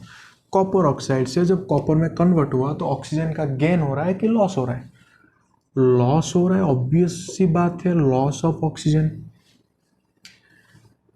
अगर लॉस हो रहा है तो ये वाला प्रोसेस को आप क्या बोलोगे, ऑक्सीजन का लॉस हो रहा है तो ये प्रोसेस को क्या बोलोगे, ये हो रहा है रिडक्शन। तो कॉपर ऑक्साइड का हो क्या रहा है, कॉपर ऑक्साइड का यहाँ पर रिडक्शन हो रहा है। ठीक है, फिर देखो आप हाइड्रोजन को, हाइड्रोजन क्या हुआ, हाइड्रोजन कन्वर्ट हो गया वाटर में, वाटर मॉलिक्यूल में। तो ये जो हाइड्रोजन गैस जब वाटर वेपर में कन्वर्ट हुआ तो यहाँ पर ऑक्सीजन का गेन हो रहा है या लॉस हो रहा है, ऑब्वियसली गेन हो रहा है, क्योंकि पहले इसमें ऑक्सीजन था नहीं, इसमें यहाँ पर एक ऑक्सीजन लगा हुआ है, बहुत अच्छे से दिख रहा है। तो ये वाला गेन ऑफ ऑक्सीजन हुआ। तो अगर गेन हो रहा है, ऑक्सीजन का गेन हो रहा है, तो क्या होगा, इस प्रोसेस को हम लोग बोलते हैं ऑक्सीडेशन, इसको बोलते हैं रिडक्शन, क्योंकि यहाँ पे लॉस ऑफ ऑक्सीजन हो रहा है और यहाँ पे हो रहा है गेन ऑफ ऑक्सीजन, इसको बोलते हैं ऑक्सीडेशन। देखो ये जो दोनों प्रोसेस है ना, एक दूसरे का अपोजिट होता है। ऑक्सीडेशन में लॉस होगा, सॉरी ऑक्सीडेशन में गेन होगा ऑक्सीजन का, रिडक्शन में लॉस होगा ऑक्सीजन का। तो दोनों अपोजिट का मतलब रिएक्शन होते हैं।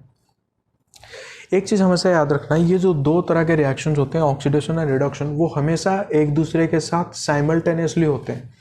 क्यों ऐसा होता है, क्योंकि देखो कोई ऑक्सीडाइज अगर हो रहा है, वो अपना ऑक्सीजन को लूज़ कर रहा है, तो डेफिनेटली कोई उस ऑक्सीजन को लेगा।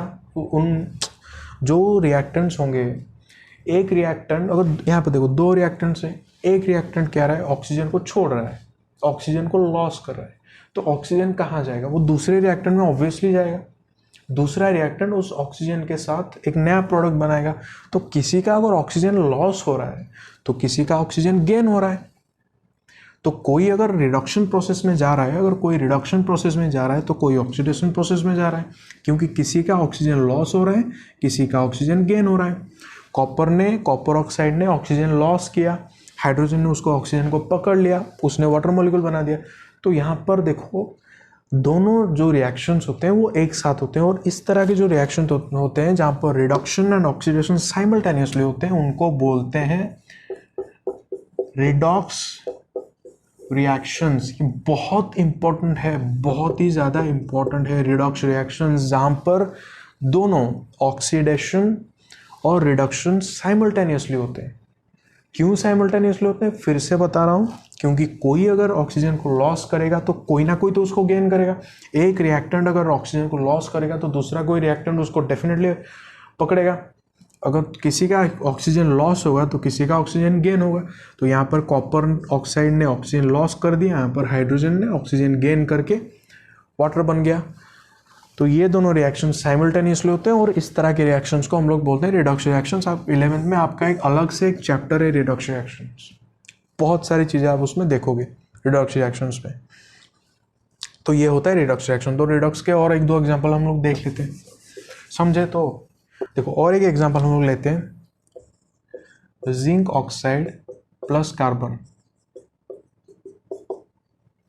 यहां पे क्या हो रहा है, zinc plus carbon monoxide, zinc solid plus carbon monoxide gas. ठीक है, ये प्रोसेस में आप देखो दो रिएक्टेंट्स है, जिंक ऑक्साइड और कार्बन। जिंक ऑक्साइड किस में कन्वर्ट हो रहा है, जिंक में, जिंक ऑक्साइड जिंक में कन्वर्ट हो रहा है।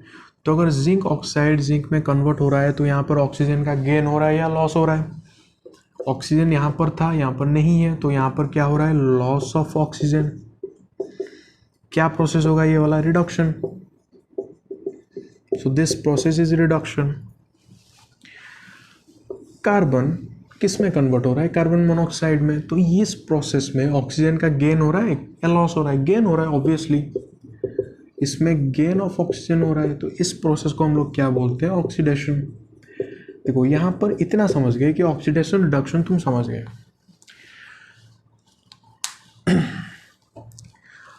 ये जो जिंक ऑक्साइड रिडक्शन प्रोसेस में जा रहा है वो किसके लिए जा रहा है, क्यों जा रहा है, क्योंकि उसके साथ कार्बन आके लगा। कार्बन आके जब लगा उसने बोला कि ठीक है मैं तेरा जो ऑक्सीजन है उसको मैं ले लूँगा अपने ऊपर, फिर मैं तुझे रिडक्शन होने में हेल्प करूँगा, मैं तुझे कार्बन जिंक ऑक्साइड मैं तुझे रिडक्शन होने में हेल्प करूँगा। तो जो रिडक्शन होने में हेल्प करेगा उसको क्या बोलते हैं, ये हो जाएगा रिड्यूसिंग एजेंट, क्योंकि यही वाला उसको रिड्यूस करेगा, यही एक एजेंट बन के आएगा रिडक्शन करवाने। So carbon will be our reducing agent, क्योंकि वो जिंक को रिड्यूस करवाएगा, जो दूसरे वाले को रिड्यूस करवाएगा उसका ऑक्सीजन लेकर उसको आप बोलोगे रिड्यूसिंग एजेंट। उसी तरह से ये जो कार्बन जो ऑक्सीडेशन हो रहा है, ये जो कार्बन का जो ऑक्सीडेशन हो रहा है वो क्यों हो रहा है, क्योंकि जिंक ऑक्साइड प्रेजेंट है। जिंक ऑक्साइड उसे अपना जो ऑक्सीजन है उसको देकर वो उसको ऑक्सीडाइज कर रहा है, तो यहाँ पर ये क्या हो गया, हमारा ऑक्सीडाइजिंग एजेंट जो ऑक्सीडेशन करवाएगा दूसरे का वो खुद ऑक्सीडाइजिंग एजेंट होगा। तो ये जो ऑक्सीडाइजिंग एजेंट है वो किस प्रोसेस में जाएगा, वो रिडक्शन होगा। ऑक्सीडाइजिंग एजेंट रिड्यूस्ड हो रहा है, क्यों, क्योंकि वो दूसरे वाले को ऑक्सीडाइज कर रहा है। रिड्यूसिंग एजेंट खुद ऑक्सीडेशन हो रहा है, क्यों, क्योंकि वो दूसरे वाले को रिड्यूस कर रहा है, उसको वो जिंक ऑक्साइड को वो रिड्यूस करवा रहा है, लेकिन खुद कार्बन ऑक्सीडेशन हो रहा है। तो यहाँ पर दो चीज़ आप देखो कि रिड्यूसिंग एजेंट जो हमारा होता है, जो रिड्यूसिंग एजेंट होता है वो क्या होता है, वो खुद ऑक्सीडेशन प्रोसेस में जाता है, वो खुद ऑक्सीडेशन होता है। लेकिन जो ऑक्सीडाइजिंग हमारा जो एजेंट होता है, जो ऑक्सीडाइजिंग एजेंट होता है वो खुद रिड्यूस होता है, वो खुद that itself get reduced. Oxidising agent is getting reduced, reducing agent is getting oxidised. क्यों, क्योंकि वो दूसरे वाले को रिड्यूस करवा रहा है, दूसरा वाला रिडक्शन हो रहा है, तो उसको रिडक्शन करवाने के लिए वो उसका ऑक्सीजन को ले रहा है और खुद ऑक्सीडाइज हो रहा है। कार्बन खुद रिड्यूसिंग एजेंट है, वो जिंक ऑक्साइड का ऑक्सीजन को ले रहा है, इसीलिए तो जिंक ऑक्साइड रिड्यूस हो रहा है, लेकिन कार्बन खुद ऑक्सीडाइज हो रहा है ऑक्सीजन को एक्सेप्ट करके। तो ये समझो reducing agent and oxidising agent. Reducing agent oxidation process में खुद ऑक्सीडाइज हो रहा है और ऑक्सीडाइजिंग एजेंट खुद रिड्यूस हो रहा है। ठीक है, ये कॉन्सेप्ट को थोड़ा समझो। तो ऑक्सीजन का हमने देख लिया केस, अब हाइड्रोजन का हम लोग देखते हैं केस। और एक एग्जांपल ले लो, H2S प्लस Cl2, तो आप देखो इसका प्रोडक्ट क्या होगा, HCl plus sulphur, HCl plus sulphur बनेगा। तो यहाँ पर देखो ये जो H2S था ये यहाँ पर कन्वर्ट हो रहा है सल्फर में, H2S सल्फर में कन्वर्ट हो रहा है। यहाँ पर हाइड्रोजन का लॉस या गेन हो रहा है, लॉस हो रहा है, लॉस ऑफ हाइड्रोजन। तो अगर लॉस ऑफ हाइड्रोजन होगा तो ये कौन सा वाला होगा, इट विल बी ऑक्सीडेशन, क्योंकि ऑक्सीडेशन में लॉस ऑफ हाइड्रोजन। ऑक्सीडेशन क्या होता है, गेन ऑफ ऑक्सीजन, बाकी दोनों का लॉस। तो हाइड्रोजन का लॉस और इलेक्ट्रॉन भी अगर लॉस होगा, यहाँ पर लॉस ऑफ हाइड्रोजन हो रहा है, तो ये वाला हो रहा है ऑक्सीडेशन।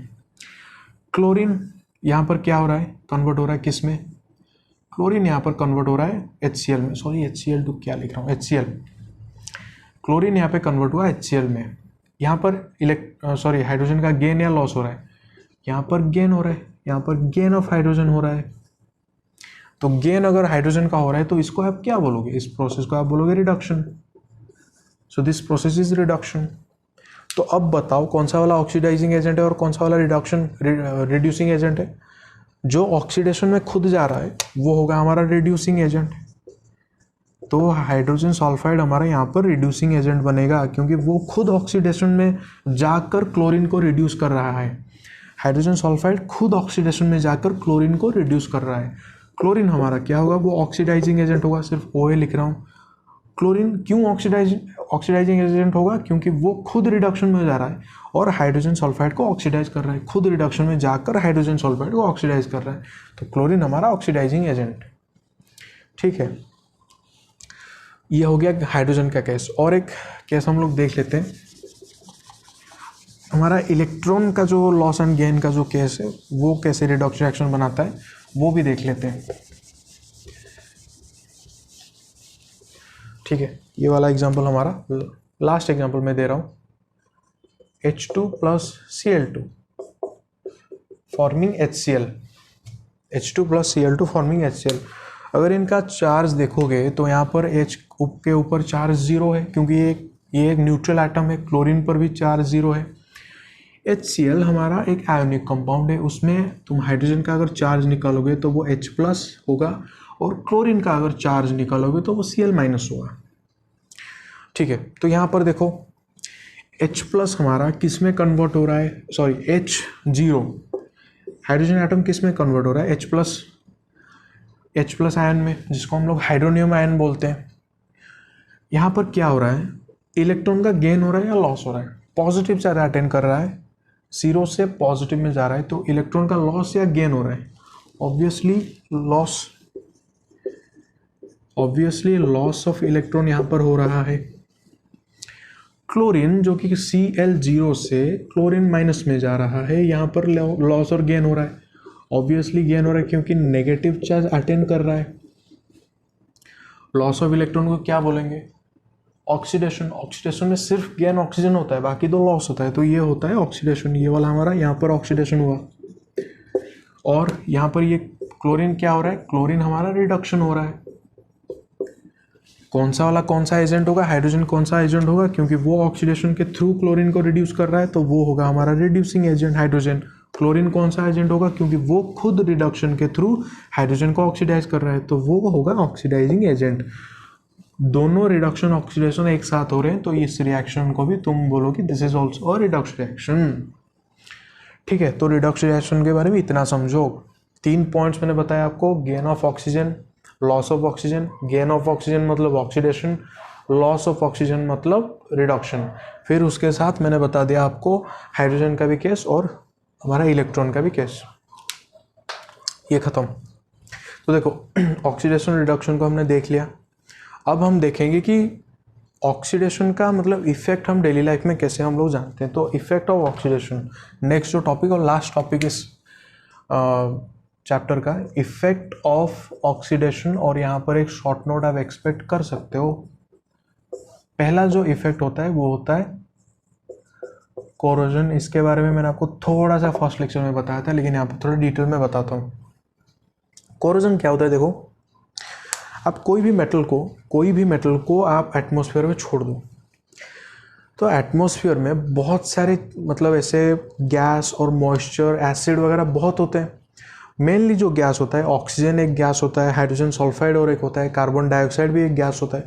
इस तरह के जो गैसेस होते हैं ना वो, और जो मॉइस्चर जो हमारा वाटर वेपर होता है, उस तरह के जो सब जो एटमॉस्फेयर में हमारा प्रेजेंट होता है, जब तुम किसी मेटल को डाल दोगे तो वो क्या करेंगे, अगर उस मेटल के साथ वो गैस कोई एक पर्टिकुलर गैस अगर उस पर्टिकुलर मेटल के साथ रिएक्टिव होगा, तो वो उस मेटल के जो बाहर के सरफेस जो होता है, क्योंकि बाहर के सरफेस में मेटल भी होता है, अंदर में भी मेटल होता है, तो कांटेक्ट में तो बाहर का सरफेस होगा ना, तो जो बाहर का सरफेस होगा इन सब जो एटमॉस्फेरिक फैक्टर में अगर इनके साथ वो रिएक्ट करेगा और उस मेटल के ऊपर अगर एक लेयर बना देगा, मतलब कि जो आउटसाइड जो लेयर था मेटल का उसको उसने मतलब ख़राब कर दिया, वो रिएक्ट करके उस मेटल को किसी दूसरे चीज़ में उसने कन्वर्ट कर दिया, उसको ख़राब कर दिया। तो इस प्रोसेस को हम लोग बोलते हैं कोरोजन। तो कोरोजन का डेफिनेशन क्या आप लिख सकते हो, अब इस तरह से लिख सकते हो, if a metal is attacked, if a metal is attacked by atmospheric gases like आप लिख लो H2S और ऑक्सीजन और कार्बन डाइऑक्साइड और water vapour and forms a coating over the metal surface, that process is known as corrosion. Corrosion का जो सबसे जो हमने ऑलरेडी एक एग्जांपल हमने दिया था उसका देखो शॉर्ट नोट आएगा तो डेफिनेशन लिखोगे, 2-3 एग्जांपल दोगे और कुछ नहीं। तो ये हमने डेफिनेशन तो मैंने बता दिया, अब थोड़ा सा एग्जांपल दे 1-2 बता देता। ऑलरेडी मैंने एक एग्जांपल आपको बताया था और 1-2 आज बता देंगे। देखो पहला एग्जांपल था कोरोजन का, वो था rusting of iron.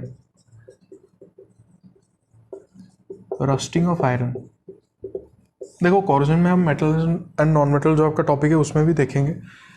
Rusting of iron में क्या हो रहा था, आप आयरन ले रहे थे सॉलिड, उसमें क्या हो रहा था, बाहर का जो हमारा ऑक्सीजन गैस और वाटर वेपर उसके साथ वो रिएक्ट करके उसके ऊपर रस्ट बनाता था। रस्ट का जो मॉलिक्यूलर फॉर्मूला था यही था Fe2O3 XH2O। मैंने वहाँ पर 3/2H2O बोला था, ये भी सही है, लेकिन ये थोड़ा वेरिएबल होता है तो आप XH2O लिख देना।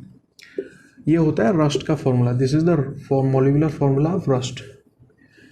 ऑक्सीडाइज हो जाता है ऑक्सीजन के साथ और वहाँ पर वाटर मॉलिक्यूल आके चिपक जाता है।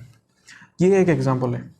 और आप एक देखे होगे, हम जब कॉपर के जो सामान होता है ना, अगर घर में किसी के कॉपर का सामान होगा तो वहाँ पर आप देखे होगे कि अगर उसको तुम छोड़ दोगे बहुत दिन तक, तो वो थोड़ा एक ग्रीन कलर में कन्वर्ट होता है, उसमें एक ग्रीन कलर का लेयर फॉर्म होता है। वो इसलिए होता है कि कॉपर जब ऑक्सीजन, कार्बन डाइऑक्साइड और वाटर के साथ जब रिएक्ट करेगा, सब गैस क्योंकि ये सब एटमॉस्फेयर से मिलेंगे आपको, सब के सब एटमॉस्फेयर से मिलेंगे, सब के सब एटमॉस्फेयर में ही काम करते हैं। तो ये क्या बनाएगा, CuCO3 CuOH होल ट्वाइस। इसको बोलते हैं बेसिक कॉपर कार्बोनेट। ये बेसिक कॉपर कार्बोनेट बनाएगा, इसी का कलर होता है ग्रीन। तो इसीलिए कॉपर सरफेस में जब ये वाला बन जाएगा ना, कॉपर जो बाहर का जो सरफेस हो, जो प्योर कॉपर का जो बाहर का जो सरफेस होगा वो बेसिक कॉपर कार्बोनेट में कन्वर्ट हो जाएगा, तो उसका कलर होता है ग्रीन। और भी एक एग्जांपल है, आप देख सकते हो, यहाँ पे लिख रहा हूँ। आप अगर सिल्वर को, जो हमारे सिल्वर के जो प्रोडक्ट्स तुम अगर यूज़ करते हो ज्वेलरी की तरह, उसको देखोगे वो बहुत दिन बाद वो ब्लैक हो जाता है। वो इसलिए होता है, जो हाइड्रोजन सल्फाइड गैस होता है उसके साथ वो मिलकर, हाइड्रोजन सल्फाइड के साथ वो मिलकर H2S फॉर्म करता है और इसी का कलर होता है ब्लैक। सिल्वर सल्फाइड वो बनाता है। सिल्वर जब हाइड्रोजन सल्फाइड के साथ मिलता है तो सिल्वर सल्फाइड बनाकर H2 गैस रिलीज कर देते हैं, सिल्वर सल्फाइड का कलर होता है ब्लैक। ये तीनों के तीनों कोरोजन के एग्जाम्पल है, क्योंकि मेटल सरफेस एटमॉस्फेयर के किसी गैस या कोई दूसरे चीज़ के साथ मिलकर कोई एक नया चीज़ बना रहा है, उस मेटल सरफेस पे कोई एक डिपॉजिट हो रहा है तो उसका कलर वाला चेंज हो जाता है, इसी को बोलते हैं कोरोजन। तो कोरोजन का अगर आपको पूछेगा एग्जाम्पल वगैरह, आप इतना दे सकते हो। देखो अब आपको और एक पॉइंट देखना है कि इस कोरोजन को हम रोक कैसे सकते हैं, क्योंकि बहुत लॉस होता है इस तरह से। बाहर का सरफेस अगर खा जाएगा, मतलब ख़राब हो जाएगा, तो डेफिनेटली बहुत ही लॉस होगा। तो उसको रोकने के लिए हम कुछ यूज़ करते हैं, कुछ मतलब टेक्निक। ये तो हम देखेंगे मेटल नॉन मेटल में, मैं आपको बस यहाँ पर एक चीज़ बताना चाहता था, तो इसलिए मैं इसको बता रहा हूँ। या तो आप उस पर पेंट कर दो, आप जानते हो, इसलिए जो भी हम लोग मतलब आयरन का जो भी सामान होता है उसको हम लोग पेंट कर देते हैं। पहला जो प्रिवेंशन का जो टेक्निक होता है उसमें आप प्रिवेंशन ऑफ कॉरोजन, तो पहला आप पेंट कर दो उस पर, या तो कोई पेंट कर दो। सेकंड, कोई मशीनरी में अगर आप कर रहे हो तो उसको आप या तो ऑयलिंग और ग्रीस, उसमें जो ग्रीस होता है उसको भी लगा दो, ऑयलिंग और ग्रीस आप जो भी कर सकते हो। थर्ड जो पॉइंट है वो इम्पोर्टेंट है, वो है गैल्वेनाइजेशन। वो है गैल्वेनाइजेशन। देखो गैल्वेनाइजेशन में क्या होता है, मैंने आपको इलेक्ट्रोप्लेटिंग जो बताया था उसी को हम यहाँ पे यूज़ करते हैं। इस पर क्या करते हैं, इलेक्ट्रोलाइसिस को हम यूज़ करते हैं। वो इलेक्ट्रोलाइसिस मेथड में कोई एक दूसरे मेटल को इसके ऊपर हम डिपॉजिट कर देते हैं, कोई एक नॉन रिएक्टिव मेटल को हम इस पर डिपॉजिट कर देते हैं, सो दैट एटमॉस्फेयर के जितने हम पॉसिबल जो हमारे रिएक्शंस होते हैं, जो मेटल वो रिएक्शन नहीं करता उसको इस पर डिपॉजिट करवा दो इलेक्ट्रोप्लेटिंग के थ्रू। गैल्वेनाइजेशन में कौन कौन से मेटल्स को हम ऊपर लगाने के लिए यूज़ करते हैं, एक तो होता है जिंक, दूसरा होता है टिन, क्रोमियम एंड निकल। इन चारों को मोस्टली हम लोग यूज़ करते हैं इलेक्ट्रोप्लेटिंग में।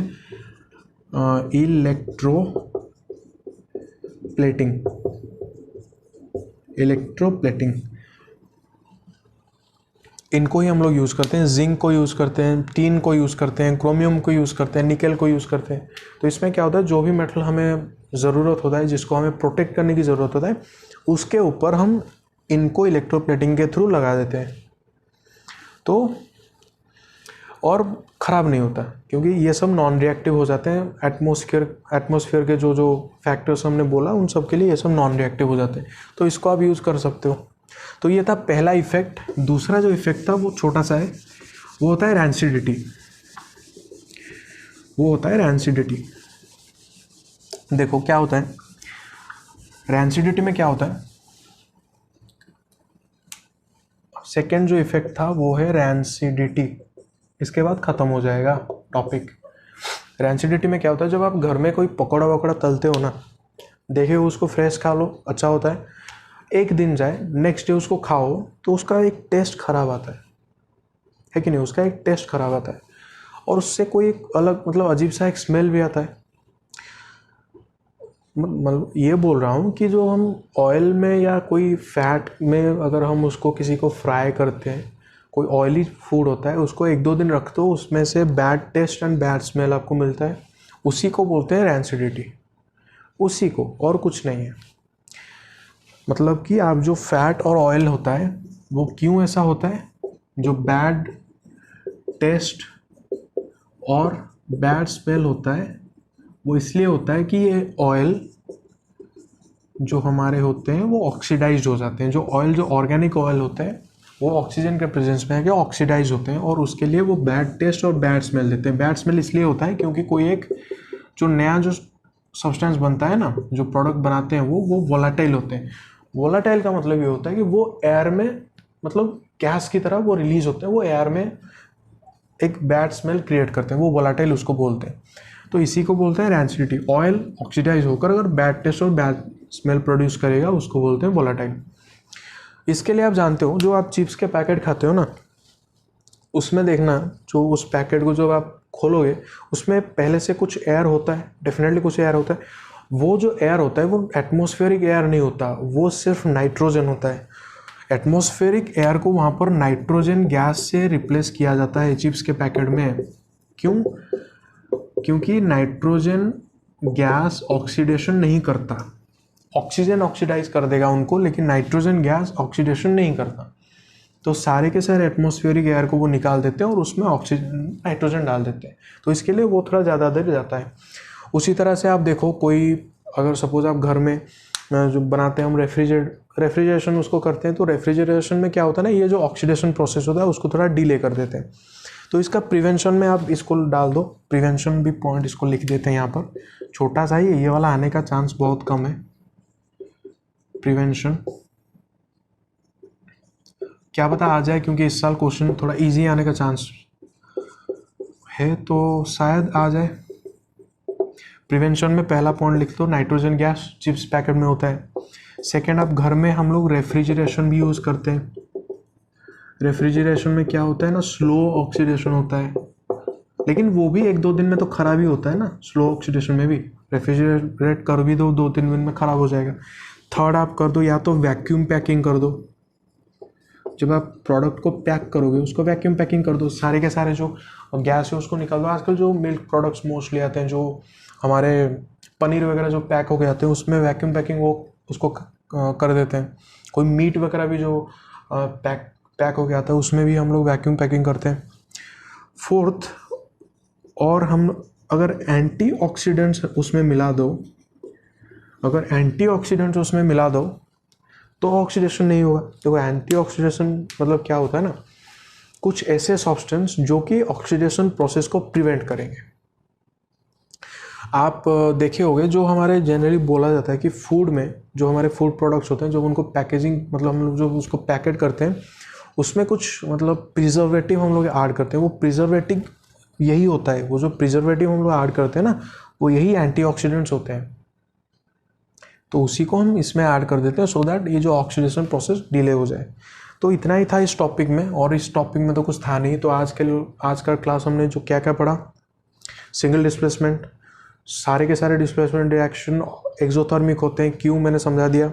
फिर डबल डिस्प्लेसमेंट पढ़ा, फिर रिडक्शन ऑक्सीडेशन रिडक्स रिएक्शन दोनों जहाँ पर एक साथ होते हैं। ऑक्सीडेशन का मतलब क्या था, gain of oxygen, loss of hydrogen, loss of electron. Reduction का मतलब क्या था, loss of oxygen, gain of hydrogen, gain of electron. फिर इफेक्ट में कोरोजन, एसिडिटी। इतना ही था, ये टॉपिक आपका ख़त्म हुआ थ्योरी वाइज। नेक्स्ट लेक्चर में हम इसके जो प्रॉब्लम्स होंगे, प्रीवियस ईयर क्वेश्चन, साथ साथ आपके जो इस साल के लिए प्रोबेबल क्वेश्चन होंगे उसको भी सॉल्व करेंगे, और पूरा जो चैप्टर का उसको रिवीजन कर देंगे। उसी एक ही उन क्वेश्चंस के थ्रू हम रिवीजन कर देंगे। तो टॉपिक तो ख़त्म हो गया 4 लेक्चर में। सो thank you, thanks a lot. और जिन्होंने पहले लेक्चर नहीं देखा है, थोड़ा वो पहले वाले देख लो। So thank you, so thanks a lot. Please like, share it with your friends and comment थोड़ा करो। और अगर कोई डाउट है तो मुझे अपना ईमेल आईडी डिस्क्रिप्शन बॉक्स में होता है, उसमें डाल दो, मैं नेक्स्ट लेक्चर में उसको कंप्लीट कर दूंगा। ठीक है, सो thank you, thanks a lot, thanks for your patience, thank you.